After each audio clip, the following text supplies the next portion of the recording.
Hey there, my friend. Welcome to the Leadership Table. Danielle and I are just so excited to be having our friend Ray Dunning with us, a friend of ours, a colleague, a brother in Christ. There's just so many amazing things, and you're just in for a tremendous amount of wisdom that's going to be shared.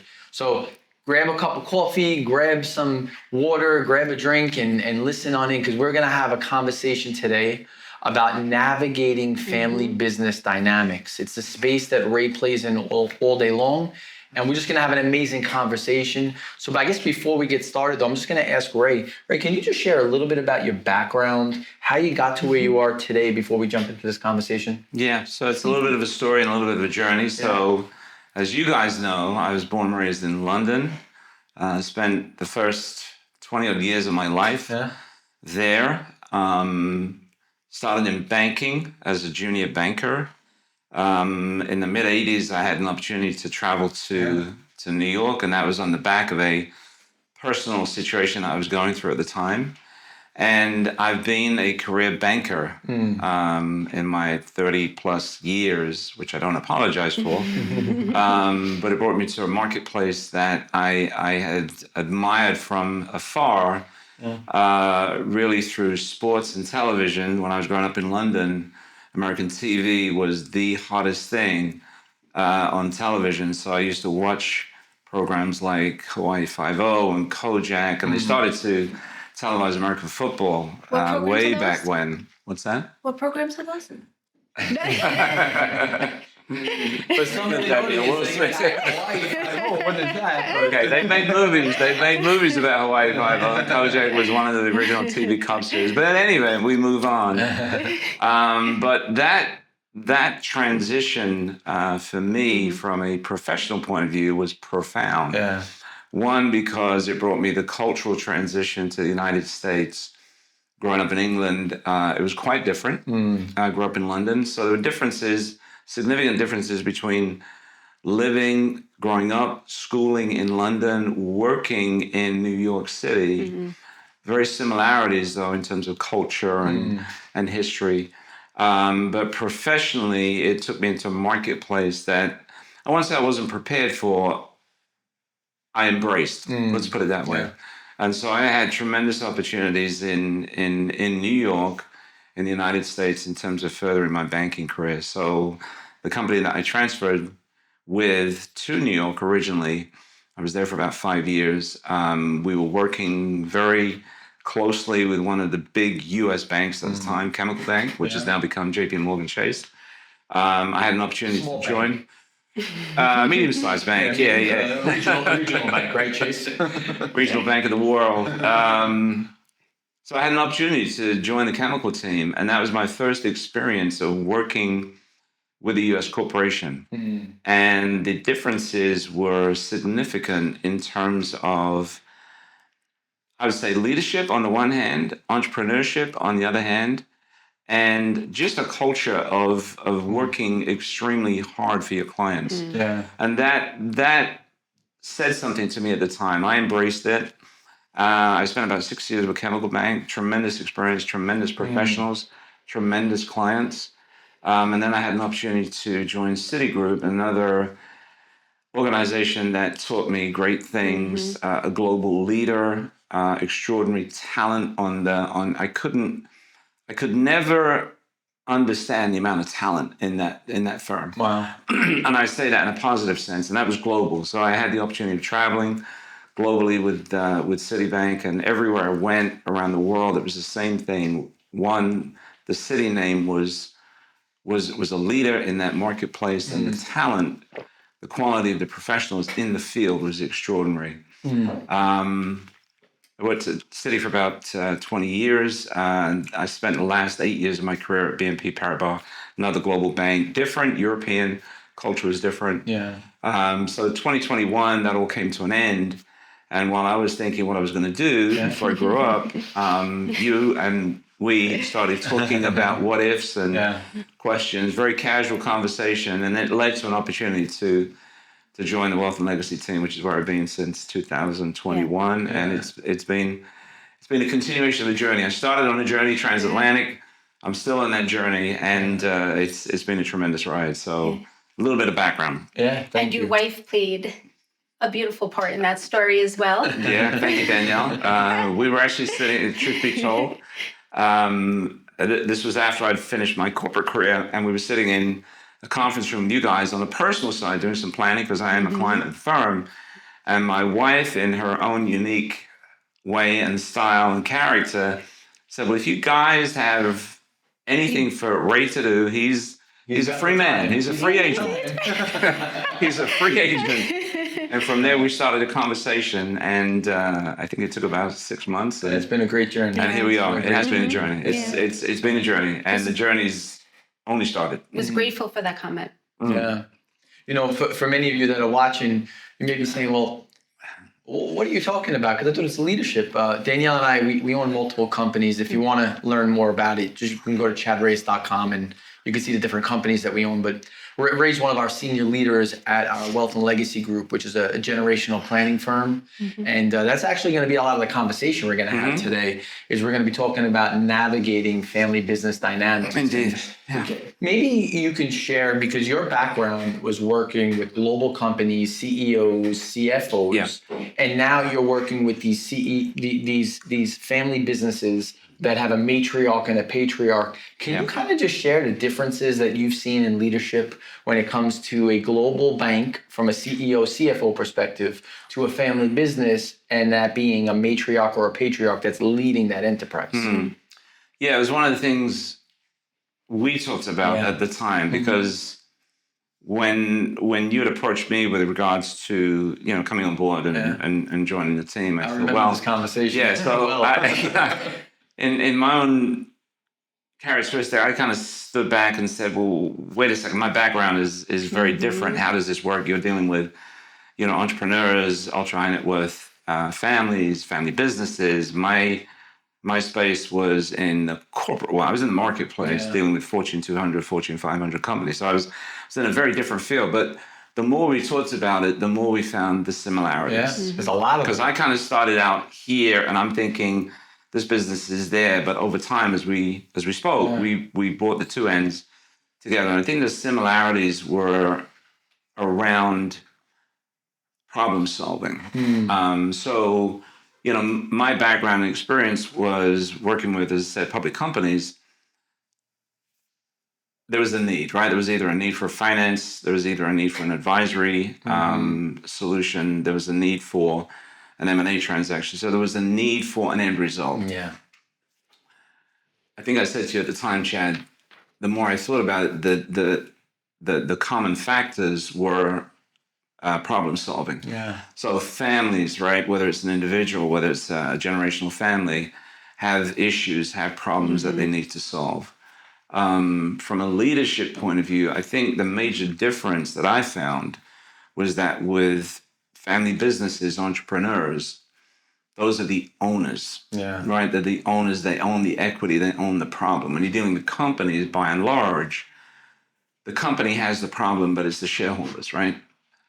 Obviously, C-suite have ownership in the company. But when you're dealing with a family business that owns the problem, owns the equity, they are 100% accountable for the end result. So, which is really a game changer, because at the end of the day, it's that family and that family business and their wealth that's on the line. So they know that they got to make decisions. Where I think you may have found in corporate America, when you're working with Fortune 200 or 500, some people are very comfortable just moving the decision down the road. Yeah, that's right. And that's absolutely right, because there's an element of time. The other factor, of course, is that with most companies, there are levels of bureaucracy. There's a chain of command. Yeah. There's a CEO, there's a CFO, there's a COO, there's a CIO, there's a treasurer, there's an assistant treasurer. That's the hierarchy of most companies. But when it comes to executing a decision, that obviously has a time factor. Correct. When you're dealing with a family business, an entrepreneur, that decision can be made instantly. Much quicker. And why is that? Because they're the owners of the problem, they're the owners of the equity, and every decision they make ripples throughout the family. So the leadership component of public versus private has common factors, but the decision-making process is the one that I found the most significant in terms of differences. and the ability to make those decisions in a timely way. That's good. That's good. It was good. One of the, I know like we've worked on quite a few families together so far, right? Yeah. What is one of the themes that you could see? Because, Wealth and Legacy Group, right? We wanted to help prepare the assets for the family. And then there's a component where we prepare the family for the assets. Yeah. Could you share some of the things that you've seen within the family business, different from, or maybe even similar from what you've, addressed in the past to what we're addressing today? Can I speak there just for a moment before Ray answers? Because I think what you just said is so powerful. There are aspects of it. The aspects of it show up. They're the same problems. It's just the difference of how they have to address it because of governance and board of directors and things like that. Right. But it's, when we talk about navigating family business dynamics, right? Really the same problems, but I'd love to hear through your lens of what you're seeing. Yeah, I think the great question, and I think it was one of the things that I had spent a lot of time learning early on, because when you're dealing with public companies, the people that you're dealing with are the people that execute the transactions, but there's always a process, right? There's a CFO involvement, there's a CEO involvement, there's a board of directors involvement, depending on what the transaction is. I think one of the most significant factors to try and answer your question, Danielle, is the importance of the common vision. So as we're working with generational families, whether it's G2, G3, G4, the ability to have had that vision that was started by the patriarch and the matriarch, and then have that consistency, that flow through the generations, has been very important. Why is that? Because and there's two sides to that, right? There's the kind of the pros and the cons, if you will. The pros is that you have the consistency of thought process, of thought leadership towards what made that company and what made that business be able to get to the second generation, third generation, fourth generation. Because statistically, that's atypical. Yeah, it's not right. As we've learned with businesses, and these are official statistics, 70% of family businesses or wealth does not transfer second generation. 90% does not transfer the third generation. 97% does not transfer the fourth generation, which to me was mind blowing because, mistakenly you think of a family business. Well, it's mom or dad or aunt and uncle who wouldn't want to be in the family business. Well, it's not as simple as that. And quite frankly, it's much more difficult than people perceive. So those statistics kind of set a framework for what you're dealing with, right? It's staggering, right? It is staggering. And even, when we talk about those statistics with clients, family businesses, it's almost like, are you kidding me? There's a perception that family businesses are just going to keep transferring, right? Just going to keep moving down the road. It's not the case. In fact, it's almost the contrary. Yeah. Our friend John Maxwell, right? He says often that if you want to see how good a leader is, put them leading people that don't get paid. Yeah. Right. And I think about that. You put them leading, volunteers. And then you take that same approach. If you want to see a good leader, you got to watch that in the family business world. Yeah. Because I know when we're in corporate America, working with Lions Pride and we're training corporations, it's very different than working in a family business and training family and developing leaders that are the family, because they have different hats. Yeah. Right. Like if you think about it, like when you're in corporate America, you walk in, you have the hat.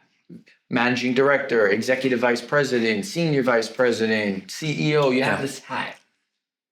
But when you're in a family business, you have the hat of founder, the hat of mom, the hat of dad, the hat of son, the hat of uncle, the hat of aunt. Like you have all these different things. So I think in family businesses, leadership is more important in a family business structure and even harder in a family business structure than it is in corporate America, because in corporate America, you're only managing one hat or one or two hats. Yeah. In family business, you could be managing 7 different hats that these people are wearing all throughout the day. And you have a lot of perception correct of what each generation, right? And also the roles of each of each person. And we've Yeah, that's exactly right. And I think, so we talked about vision, and I think the other component, which I think has stood out to me, is the willingness to adapt to generational changes. And what does that mean? Not just that you brought another generation in, that's the success of a family business,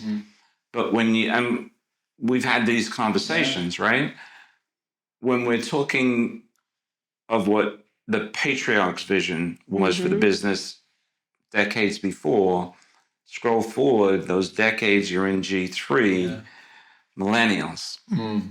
You're talking about the ability to transfer and transform that family business in a way that's incorporating the changes that the next gen G4 is going to bring. And so I think for the the businesses that not only embrace it, but understand it and are willing to adapt, because that need to be flexible is so important.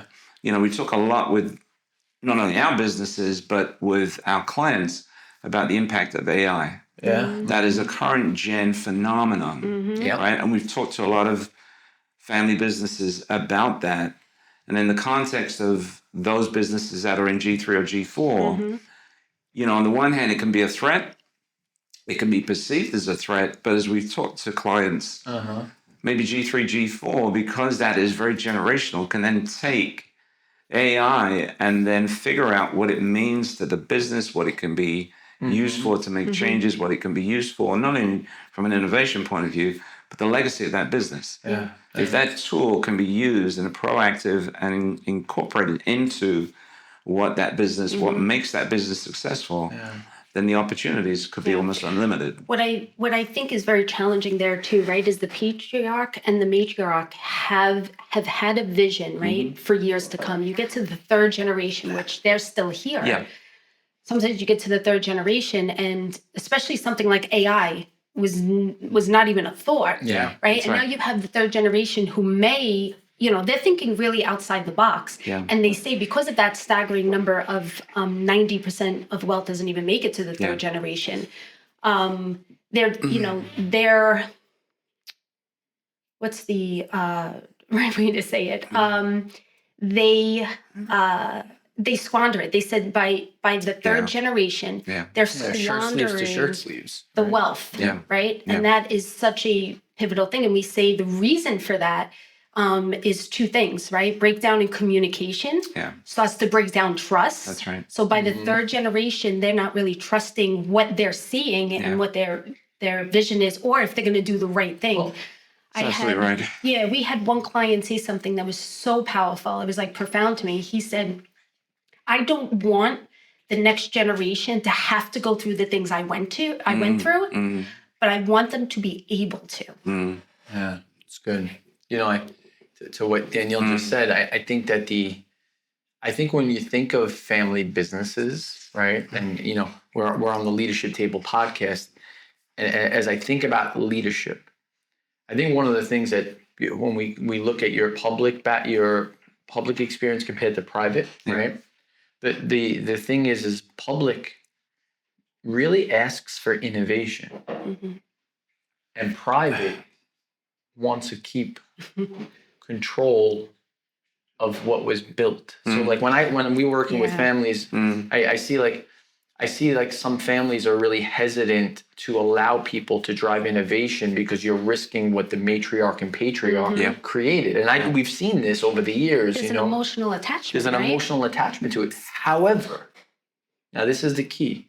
However, the biggest struggle, and you and I talk about this, and we talk about this with families, I think the biggest struggle is that you don't have to be a family business forever.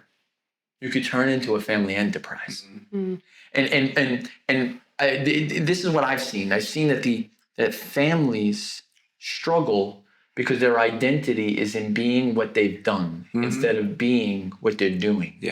Meaning, when a family, let's just say they're in construction, or let's say they're in the baking industry, or whatever. The family has defined themselves as, we're a family that does X, whatever X is. Right. So when we move away from X, we're now getting away from our purpose and our vision. But that's not really the case. What really the case is that we're a ex family because we're in the baking or the construction or the whatever the industry we built our wealth in. Mm-hmm. But we are a generational family. Mm. And generational families turn into enterprises, not family businesses. Right. And I think in a leadership capacity, most families struggle, and when they're navigating family dynamics, they have a third generation that's coming into the conversation, and they have a G1 or a G2 that's saying, well, we want to make sure that we keep the status quo because we're in this industry.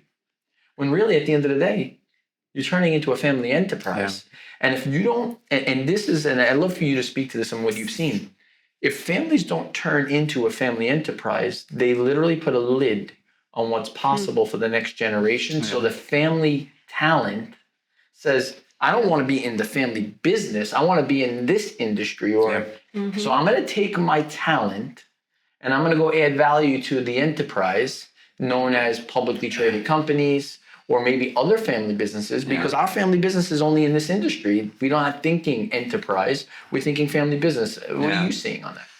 Yeah, I think two things come to mind, Chad. And we've had this conversation with some of our family business clients. And this also talks to the impact of generational transition as well. We've had conversations with clients, G2 into G3, with regards to how G2 is going to successfully bring G3 into the business. Now, that business has transformed over time, and we see a lot of transformation in real estate. Real estate, either in the context of captive real estate to the businesses, the manufacturing plants, the head office, factories, et cetera, owner-operated businesses, and or investments as a pure investment. And we've seen in many situations that the real estate side of the business has become the most prominent side of the business compared to where it started out 20, 30, 40 years ago. So some of the conversations we had with clients is that, look, if you're struggling, maybe that's too strong a word, but if you're... I think that is a very accurate word. Good word. Because I think they really are struggling. If you're struggling with where G3 fits in a way that may not be consistent with the way you fit 20 years ago to G2, and you've got a business that has expanded, is diverse, then maybe G3 has an opportunity to continue to build out that arm of the business that wasn't the formation, wasn't the vision 20, 30, 40 years ago. So that's one component. How do you use generational gifts and talents in a way that's not necessarily consistent with what the business was when it was founded, number one. And then number two, this is been fascinating for me. We've talked about it. Family businesses that, as opposed to bringing in G3, G4, whatever that generation is, assuming that they're just going to come and take over, they insist, it's a condition, that they work outside of the family business, that they get experience either in the public or corporate marketplace and or a different business associated with the family business. There were two examples I remember. So a successful hospitality family-owned business in New Orleans. They had their next generation go into the marketplace. I think one became a CPA, one went into financial services. And after a period of time, 3, 4, 5 years, whatever it was, then they had the opportunity to come back. It wasn't automatic. They had to earn their way back into the business. So I think that willingness or acceptance, as the case may be, to not only think outside the box, but to look at how you take a family business and embrace change in a way that will continue to help establish or create the legacy in a way that, to your point, some family businesses or visions can get narrower with each succeeding generation. I think about what we so at Lions Pride, right, our leadership and business coaching company, we talk about business model alignment, but at Wealth and Legacy Group, we talk about family first alignment. But it's the same methodology because the science and the data tells you that organizations on the corporate side, family businesses on the family business Wealth and Legacy Group side, they all are dealing with the same issue. It's just how you approach it, right? So when we say business model alignment, purpose, vision, value, that's the heart of the organization. And then the smart of it is giftedness, strategy, and metrics. Right. But that same thing applies at Wealth and Legacy Group with the family and the family dynamics and navigating family dynamics. Yeah, You have absolutely. purpose, vision, value. What's the purpose of the family? What's the purpose of the wealth? What's the vision for the family? What's the vision for the wealth? What are the values that we're going to live by? We're going to reward, retrain, compensate. We're going to encourage the family. And then the same giftedness, strategy, and metrics. My thing is that I think organizations, they think too much as a family business and they don't think of it as a family enterprise. Yeah. And one of the things that I've done, and Danielle and I've done, and you've seen it, you've been around us, is I am not going to be a family business. We're going to be a family enterprise, and we're going to continue to grow into a family enterprise. Family enterprise meaning people that are in the family, and then people that are like you that are family. Yeah. How do we build a family enterprise? Because family enterprises stay innovative. Yeah. Family businesses get old. Yeah. Yes. Yeah, and obviously that's what we just spoke about too, on how the other generations start to fit in, because we're not putting them in a box. Yeah, that's we're right. actually we're allowing them. We're not. I just had the vision of like a fish tank. We're not putting them in the size of a fish tank. We're allowing them pretty much into the Fish ocean. grow to the size of the fish bowl that Correct. you keep them in. So Yeah. you keep them in a 5-gallon, then the fish is going to stay small. You put them in 100, 200, 500,000 gallon tank. Yeah. That fish grows. Yep, and we were talking about the two things that fail, right? To transfer Yeah. the wealth, the vision to the next generation. First was breaks down in communication, breaks down that's trust, right. right? Trust, and the right. next one is preparing the next generation, and that's where the family business alignment and the business. Yeah, family first and business model. Yeah, alignment. and again, Play a part. it's when you think about communication and trust, right, as two facts or two very important facets of relationships, right? So you think about it as being very kind of two-dimensional. Yeah. I communicate with you, you communicate with me. I communicate with Danielle and vice versa. But if something happens in that breakdown, then how do you overcome that, right? Yeah. So when you transfer that or translate that into a family business, G1 is having a problem with G2, is having a problem with G3. How do you resolve that? So It actually spikes out because now you have G1 have a problem with G2 and they're different families. Yeah. So now you have aunt having a problem with nephew or nephew having a problem with uncle, and all of a sudden now, and they're all in the family business. Yeah. So it's not just linear. It's very multidimensional, and that's why I think leadership is more important in a family business structure than even in a corporate America. Yeah, because at each, I want to say level, each generation, there's a different perspective, right? So the same problem magnifies itself in a different way. Correct. So by the time you get to G3, G4, you've got a very complicated Web situation. It's a It is a web, yeah.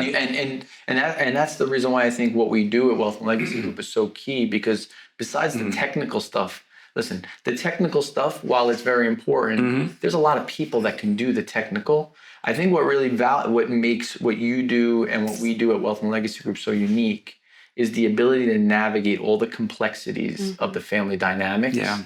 Because it is a web, and technical strategists don't solve human development issues. Yeah. So you can only solve the human development issues with coaches that have the ability to navigate the leadership complexities. Yeah. And that's, I think, what we do. And I'm just happy that families, anyone who's listening to this podcast will be able to look at it and say, wow, I see the difference between corporate America and family businesses. And there's a web there. And how do I navigate that? And if I am a family business, do I look at myself as a family business or a family enterprise? Right. Just in wrapping, we probably have another minute or two.